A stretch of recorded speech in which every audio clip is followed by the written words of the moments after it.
News first ಆಯೋಜಿಸ್ತಾ ಇರುವ ಕರ್ನಾಟಕದ ಅತಿ ದೊಡ್ಡ ಇವಿ ಎಕ್ಸ್ಪೋ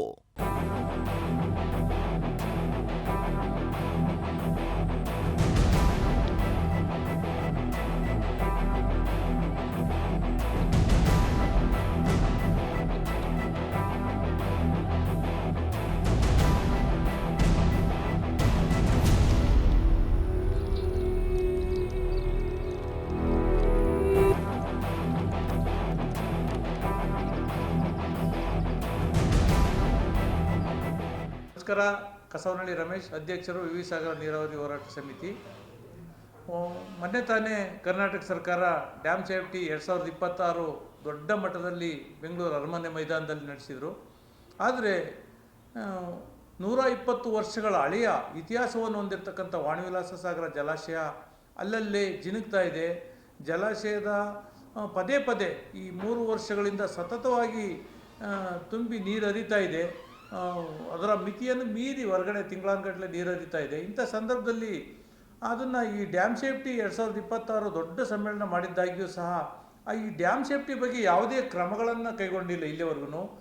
ಇವತ್ತು ನಾವು ಸಣ್ಣದೊಂದು ತೂತಿನಿಂದ ನೀರು ಬರ್ತದೆ ಅಂತ ಅನ್ಕೋಬೋದು. ಅದು ಈಗಾಗಲೇ ಏನು ಮೊದಲು ಒಂದು ಜಾಗದಲ್ಲಿ ಮಾತ್ರ ಬರ್ತಾ ಇತ್ತು. ಇಲ್ಲಿಗೆ 5-6 ವರ್ಷಗಳ ಹಿಂದೆ ಡ್ಯಾಮ್ ತುಂಬುವ ಪೂರ್ವದಲ್ಲಿ. ಇವತ್ತು ನೋಡಿದರೆ ಅದು ಸುಮಾರು ಒಂದು 10-15 ಭಾಗದಲ್ಲಿ ಸುಮಾರು ಒಂದು 5 HP ನೀರು ಹೋಗುವಷ್ಟು ಒಂದು 2-2.5 ಇಂಚು ನೀರು ಹೊರಗಡೆ ಹೋಗ್ತಾ ಇದೆ. ಮೊದಲು ಒಂದು ಅರ್ಧ ಇಂಚು ನೀರು ಹೋಗ್ತಿದ್ದು, ಇವತ್ತು 2.5 ಇಂಚು ನೀರಷ್ಟು ಹೋಗ್ತಾ ಇದೆ. ಅಂದರೆ ಇದು ಕ್ಯಾನ್ಸರ್ ಆಗುವ, ಹೇಗೆ ಉಲ್ಬಣ ಆಗುತ್ತೋ, ಸಣ್ಣದೊಂದು ಕಾಯಿಲೆ ಕ್ಯಾನ್ಸರ್ ಆಗಿ ಕನ್ವರ್ಟ್ ಆಗುತ್ತೋ ಅದೇ ರೀತಿ ಆಗುವಂಥ ಒಂದು ಎಲ್ಲ ಸಂದರ್ಭಗಳಿದ್ದಾವೆ.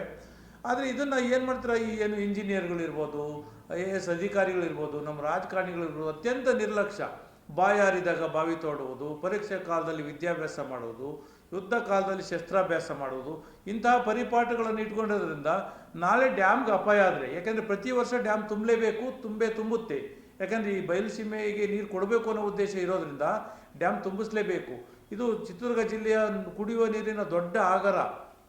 ಇಂಥ ಒಂದು ಹಳೆಯ ಈ ಶತಮಾನದ ಇತಿಹಾಸವನ್ನು ಹೊಂದಿರತಕ್ಕಂಥ ವಾಣಿವಿಲಾಸ ಸಾಗರ ಜಲಾಶಯವನ್ನು ಅತ್ಯಂತ ಜತನದಿಂದ ಕಾಪಾಡಿಕೊಂಡು ಮುಂದಿನ ಪೀಳಿಗೆಗೆ ಹಸ್ತಾಂತರಿಸಬೇಕಾದ ಜವಾಬ್ದಾರಿ ನಮ್ಮ ಮೇಲಿದೆ.